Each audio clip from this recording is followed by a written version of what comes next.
오늘 말씀은 로마서 12장 1절에서 13절까지 말씀입니다. 은사가 각각 다르다라는 제목으로 함께 나누겠습니다. 말씀의 시작은 이렇습니다. 그러므로 형제들아, 내가 하나님의 모든 자비하심으로 너희를 권하노니 너희 몸을 하나님이 기뻐하시는 거룩한 산 제물로 드리라. 이는 너희가 드릴 영적 예배니라. 이제 앞전에 11장과 그 전에 나오는 말씀에서 하나님은 우리를 사랑하시고 하나님은 우리를 보호하시고 그것은 구약 말씀에 있는 것처럼 하나님의 모든 섭리 가운데 드러내셨고 알게 하셨다라고 말씀을 전합니다.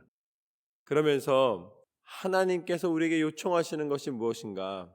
우리에게 가장 귀한 것을 허락하여 주신 하나님이 우리 가운데 기대하시는 것은 무엇인가? 그것은 오늘 말씀처럼 너희 몸을 하나님이 기뻐하시는 거룩한 산 제물로 드리라. 우리를 하나님 앞에 거룩한 산 제물로 드리기를 요청하십니다. 그런데 그 제물은 다른 것이 아닙니다. 물질적인 것 아니면 우리의 능력 이런 부분이 아니라 하나님은 우리의 예배를 기뻐하십니다. 이 열왕기하 3장 말씀을 보면은 거기에 이제 모압 왕이 나옵니다. 근데 모압 왕이 이스라엘을 배반했어요. 그냥 배반한 걸로 끝난 것이 아니라 반란을 일으켜서 그 땅을 더 많이 정복하기를 원합니다. 그래서 군사들을 모으고 군사들로 들어갈 채비를 다 마칩니다. 그랬는데 이제 때가 됐다고 생각을 하고서는 쳐들어갑니다. 그런데 이스라엘에게 이제 속국으로 있었던 그 당시에 이스라엘에 강성했을 때 주변 나라들 중에서 이제 에돔이라는 나라가 도움을 주고 있었어요. 에돔이 이방 민족이지만 그 당시에는 에돔이 연합하고 있었습니다. 그래서 모압이 이제 이스라엘이라고 해서 안 되니까 에돔이라도 쳐야겠다 그래서 에돔 쪽으로 가서 싸움을 벌입니다. 근데 거기서도 만만치가 않은 거예요. 자기가 이길 수 있다라고 생각을 하고서는 군사를 갖다가 정비해서 들어왔는데 도저히 이길 수가 없는 거예요.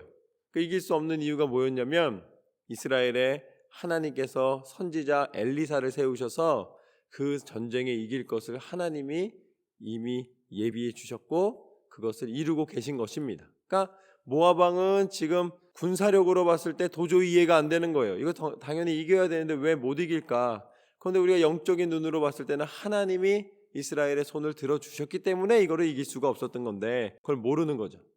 그러니까 어떻게 합니까? 이 모압 왕이 자신의 신에게 제사를 드리는데 가장 정성껏 제사를 드려야지 이 전쟁을 이길 수 있는 것처럼 여겨진 거예요. 그래서 어떤 제사를 드리냐면 이제 바로 자기를 뒤이어서 왕위를 물려받을 왕자를 데려다가 사람으로 제사를 드립니다.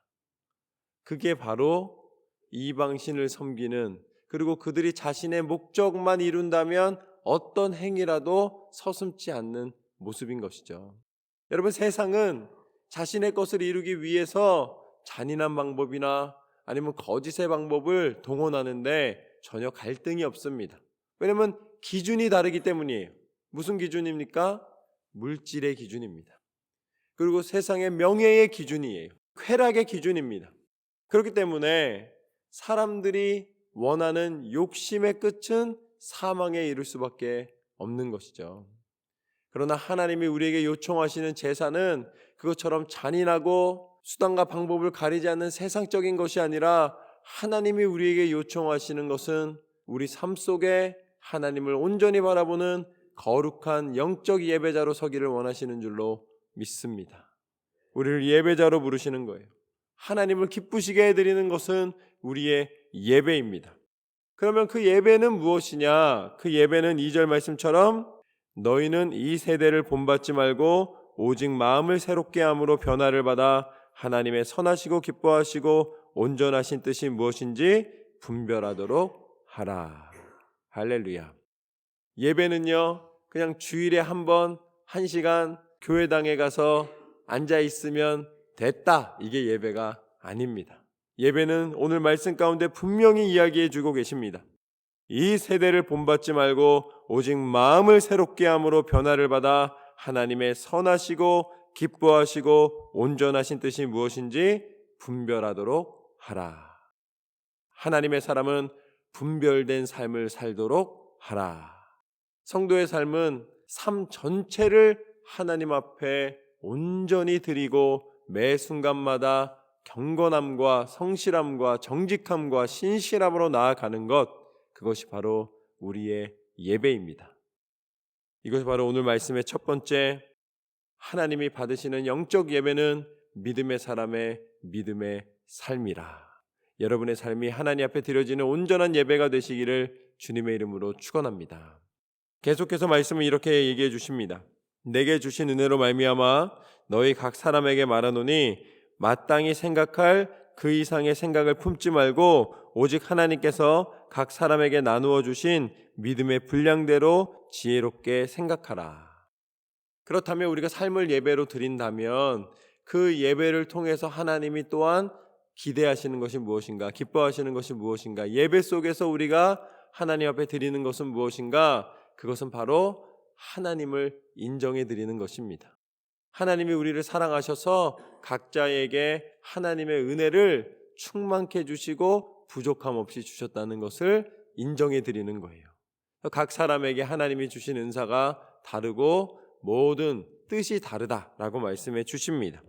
그것을 믿음의 분량대로 지혜롭게 해라. 하나님이 생각하신 것 이상의 생각이 아닌 하나님의 뜻 가운데 분별하라라고 말씀해 주시는데, 그것이 4절 말씀부터 보면 이렇게 나와 있습니다.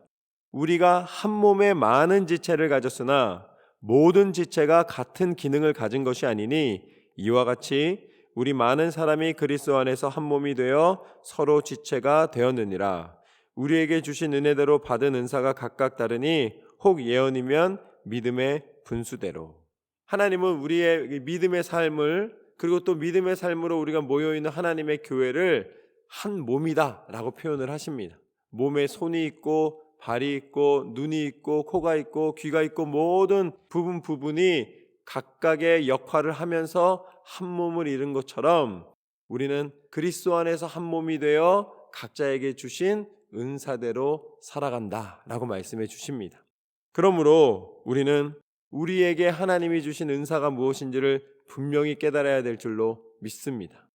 예배 시간에도 마찬가지예요. 성가대만 봐도 한 사람이 소프라노 하면서 테너 하면서 베이스 하면서 알토를 할 수가 없어요. 똑같은 소리가 한 번에 동시에 나지 않습니다. 화음을 이룬다는 건 뭐예요? 각자의 멜로디를 아름답게 어우러진다라는 것이죠. 또한 우리가 손이 하는 일을 발휘할 수 없고 발휘하는 일을 손이 할 수가 없습니다. 그것처럼 우리 안에 하나님이 주신 각자의 믿음의 분량대로, 은사대로 하나님이 허락하여 주신 그 모든 것을 분별하여 자기의 역할을 감당하는 것, 그것이 바로 영적 예배입니다. 그것이 믿음의 삶인 거예요. 삶 전체를 예배로 하나님 앞에 나아가는 것이죠. 그러면 각자에게 하나님이 주신 은사 가운데 몇 가지를 소개해 주고 있습니다. 그게 무엇이냐면 7절과 8절까지 말씀을 보면은 혹 섬기는 일이면 섬기는 일로, 혹 가르치는 자면 가르치는 일로, 혹 위로하는 자면 위로하는 일로, 구제하는 자는 성실함으로, 다스리는 자는 부지런함으로, 긍휼을 베푸는 자는 즐거움으로 할 것이니라. 먼저는 예언을 말해주고 계세요. 그런데 예언의 은사는 어떻게 하라 그러십니까? 믿음의 분수대로 해라. 이 말은 무엇이냐면 하나님이 원하시는 뜻대로 하나님이 원하시는 만큼 하나님의 뜻을 분별하여 선포하라는 것입니다. 하나님을 넘어서면 안 된다는 거죠. 그 다음에 섬기는 일도 오늘 말씀에서는 은사라고 말씀해 주고 계세요. 그런데 섬기는 자는 어떻게 해야 된다 그래요? 섬기는 자는 섬기는 일로 해라. 그러니까 내가 섬기면서 무엇을 기대하지 말라는 거예요? 내가 줬으니까 너도 줘야 돼, 이런 마음으로 하는 게 아니라는 것입니다. 섬기는 자는 온전히 섬기라는 거예요. 뭔가 대가를 바라고 나중에 나한테 주기 때문에 섬기는 게 아니라 그게 은사로서 하나님이 주신 마음으로서 감당하라는 것이죠. 가르치는 자는 가르치는 일로, 그러니까 하나님이 주시는 것을 가르치는 것이며, 위로하는 자는 위로하는 일로. 위로도 은사입니다. 누군가를 따뜻하게 위로해 줄 수 있는 사람이 있어요. 이 사람에게 가면은 내 마음이 평안해지고 하나님의 위로가 임하는 것입니다. 저는 여러분에게 위로의 은사가 임하시기를 주님의 이름으로 축복합니다. 그리고 구제하는 자는 성실함으로, 구제를 갖다가 한 번 하고 끝내지 않는다는 것입니다. 한 번 그냥 사람에게 드러내기 위한 구제를 하지 않는다는 것이죠. 하나님이 주신 마음으로 지속적으로 한다는 것입니다. 다스리는 자는 부지런함으로 다스림을 누리고 자기의 권력으로 취하는 것이 아니라 하나님이 주신 사명으로 감당한다라는 것입니다. 긍휼을 베푸는 자는 즐거움으로 내가 누군가를 돕고 누군가에게 성실히 함께 해줄 수 있는 것 자체가 하나님의 은혜임을 고백하면서 부지런함으로 성실함으로 즐거움으로 감당하라는 것이죠. 이것처럼 하나님이 우리에게 주신 각종 은사를 분별하여 하나님이 내게 주신 것을 인정해드리고 그것을 온전히 하나님 앞에 드리시기를 소망합니다. 하나님은 여러분에게 분량에 맞는 그리고 또 가장 선한 은사를 허락하여 주신 줄로 믿습니다. 그렇다면 그 은사의 근본은 무엇이냐? 각자에게 이러한 하나님이 주신 역할이 있는데 그 역할을 감당하는 근본이 있어야 되는 거예요. 근본. 그것이 무엇이냐면 이것이 그 역할이 삶의 예배가 되고 하나님을 기쁘시게 해드리는 것인데 그 가장 근본에 무엇이 있냐면 그것이 바로 9절 말씀입니다. 한 목소리로 함께 읽겠습니다. 9절입니다. 시작.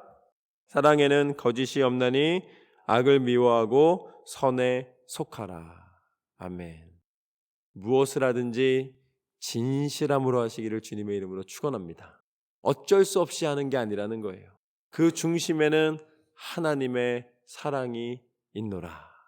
그래서 하나님의 사랑을 품고 각자에게 주신 은사대로 행함으로 삶 전체를 하나님 앞에 온전히 예배로 드리며 그 예배를 통하여 하나님을 기쁘시게 해드리는 것, 그것이 바로 우리 삶 가운데 하나님이 기대하시는 믿음의 삶인 줄로 믿습니다. 믿음의 사람에게만 나타난다. 그 사람은 10절 말씀처럼 형제를 사랑하여 서로 우애하고 존경하기를 서로 먼저 하며 부지런하여 게으르지 말고 열심을 품고 주를 섬기라.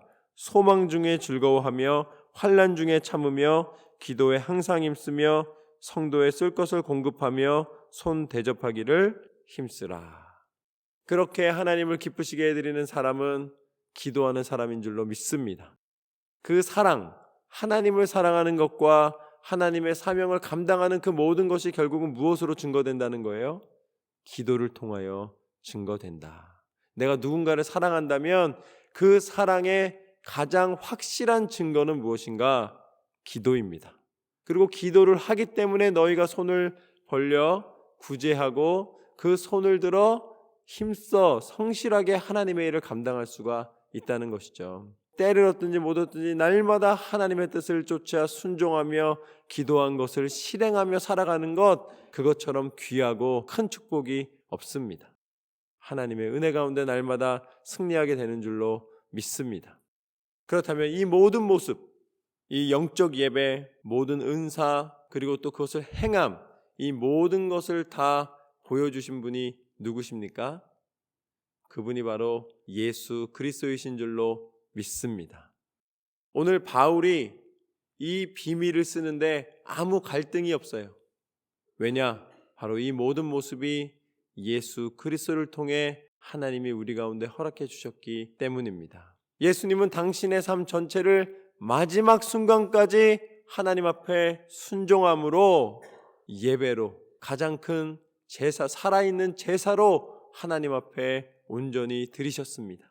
십자가를 통하여 예수님은 순종하셨고 십자가를 통하여 예수님은 당신에게 맡겨주신 그 은사, 당신에게 맡겨주신 모든 사명을 끝까지 감당하셨고 약속대로 우리의 구원자가 되신 줄로 믿습니다. 그래서 우리는 예수님을 본받아 살아가는 것입니다. 오늘 말씀처럼 세 가지 하나님이 기뻐하시는 영적 예배는 우리의 삶이노라.